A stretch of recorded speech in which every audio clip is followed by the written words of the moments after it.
Pour cette fonction, on observe en fait qu'on a, comme tout à l'heure, un motif dans le motif, et maintenant, c'est quel est l'ordre de l'extérieur vers l'intérieur.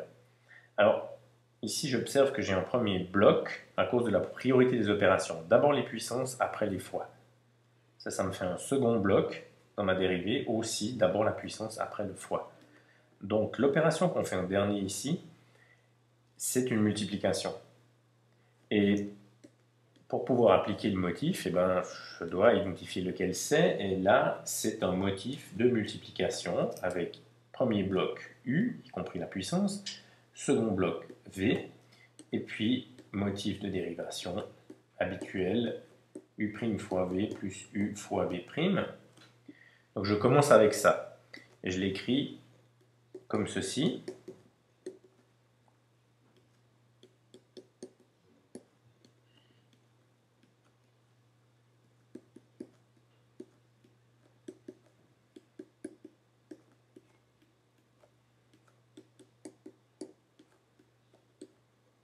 Avec chaque fois, ici, ça c'est U qui a été dérivé, V.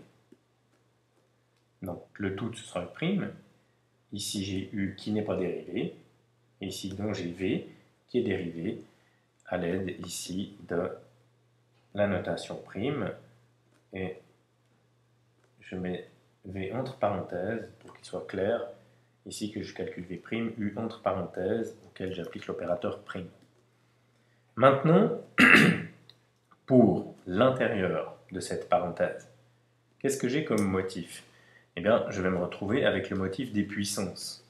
Donc, je vais avoir ici une fonction qui est élevée à une certaine puissance.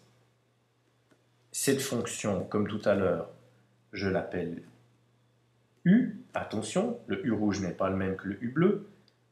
Et ce U puissance n va être dérivé de la façon suivante en utilisant le motif habituel.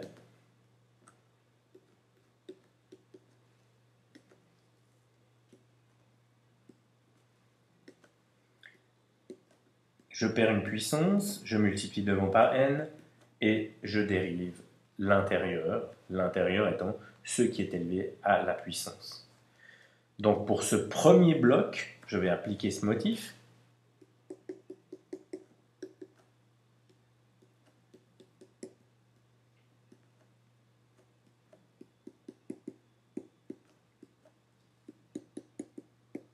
Bien entendu, si je vois tout de suite que x-3' donne 1, je n'ai pas besoin de l'écrire. Mais ici, c'est vraiment pour montrer que je respecte mon motif. Et donc, ceci correspond à la première partie de ma dérivée, la première partie qui est additionnée à la seconde là. Donc l'expression ici devient ceci après dérivation. Et puis maintenant, je vais travailler de la même façon sur ce bloc-là. J'identifie le morceau qui joue le rôle de U. Je vois qu'il est élevé à la puissance 3. Ceci est donc U. Bien entendu, ce U rouge-là n'est pas le même que celui-ci, mais comme on applique le même motif, je me permets l'abus de les noter de la même façon. Et ça me donne ceci.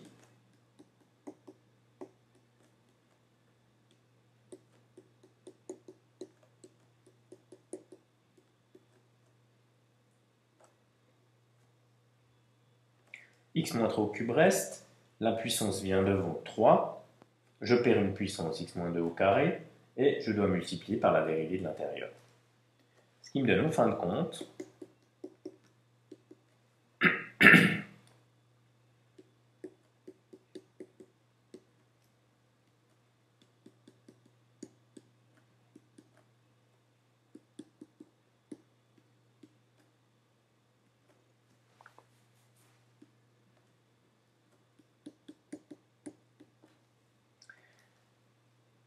vu que ceci, ici,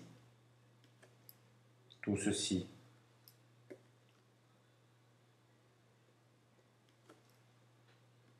me donne 1, et que tout ceci me donne 1 également.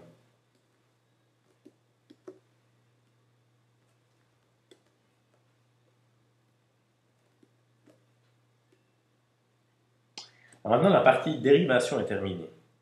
Comme dans la consigne, on nous demande de rendre le résultat sous forme d'un produit de facteurs, on va encore devoir factoriser ceci.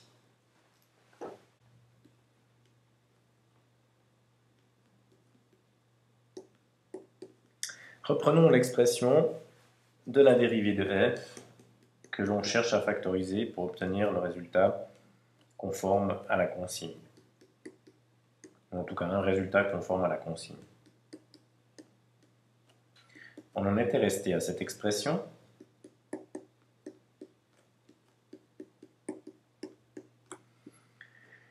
Et maintenant, comment est-ce que je fais pour factoriser ça? Alors là, je ne vais surtout pas développer, donc je vais essayer d'appliquer la méthode des groupements, vu que j'ai des groupes de polynômes. Alors, première chose, j'identifie mes groupes. Par exemple, je vois ici que j'ai x-3 qui apparaît ici à la puissance 1, il n'y a rien, c'est donc 1. Et puis ici x-3 qui apparaît au carré. Je vais donc pouvoir prendre au plus 1 x-3. Je place ce x-3 devant toute mon expression. Et puis je réécris le reste. Il me reste 2. Là, j'en ai pris 1, il y en avait 1, donc il ne reste pas. Et il me reste ce bloc-là. Le 3 n'a pas été touché. x-3, là, il y en a 2. Donc j'en prends un seul. Comme j'en ai pris un seul là, j'en laisse un qui reste ici. Et puis il me reste le x-2 au carré qui n'a pas bougé. La factorisation est un processus répétitif. Je recommence mon analyse sur ce qui me reste ici. J'observe maintenant la présence d'un bloc ici x-2 et le pendant ici x-2.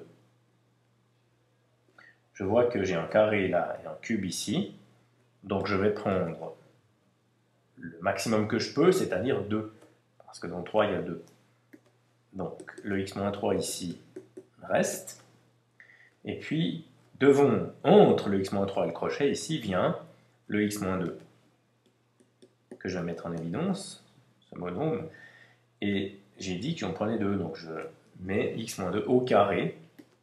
En fait, c'est des multiplications, donc 2 qui se multiplient vont venir devant. Il me reste ici 2, et puis là, il me reste 1, vu que j'ai un cube et que j'en ai pris 2. Ici, j'ai tout pris, donc il ne me reste plus. Par contre, il me reste 3 fois x-3. Je recommence mon analyse à ce niveau-là. Maintenant, je constate que plus rien ne se ressemble. 2 et 3, pas de facteur commun. x-2, x-3, pas de facteur commun. Donc, je peux réécrire ici le début et développer l'intérieur de ce crochet, de cette paire de crochets, ce qui me donne le calcul suivant. Et j'obtiens en fin de compte la forme factorisée de la dérivée de f.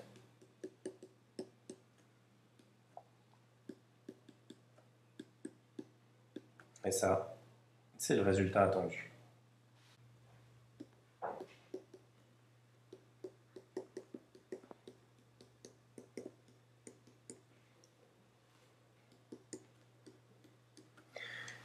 Ok, il s'agit maintenant de dériver x carré plus 5x plus 6 puissance 4. Pour cette fonction-là, on a un motif qu'on a déjà vu plusieurs fois, qu'on peut presque qualifier de basique dans ce genre de calcul, une fonction à l'intérieur d'une puissance. Je vais donc dériver selon le motif suivant.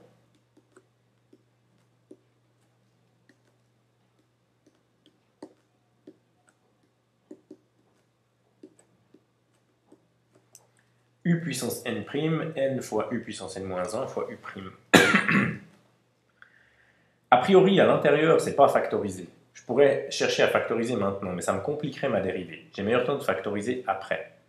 Donc je commence par dériver, quand c'est comme ça.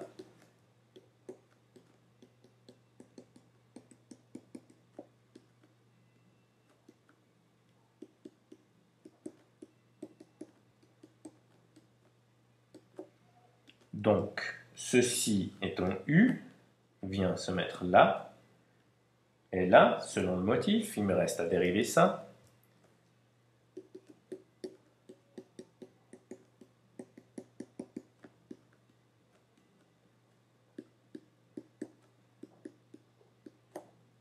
Peut-être je donne le détail ici.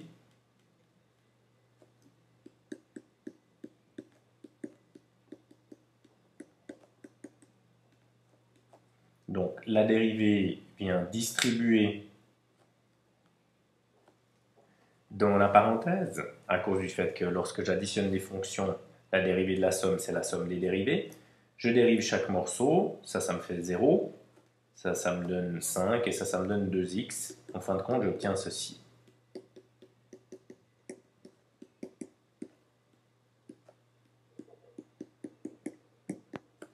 Maintenant, ma dérivée n'est pas tout à fait sous la forme factorisée qu'exige la consigne, donc il me reste à factoriser éventuellement ce polynôme et ce polynôme. Ce polynôme étant du premier degré, 2x plus 5, ça c'est bon, c'est factorisé, il me reste à factoriser x carré plus 5x plus 6, ce qui me fait ceci à l'aide de la formule de somme-produit par exemple.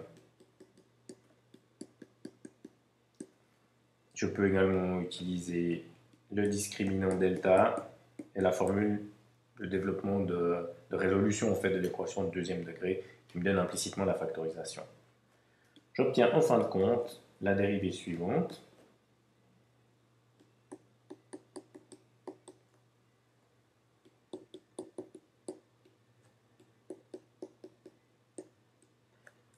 En utilisant bien entendu ici le principe de la distribution de la puissance sur la multiplication.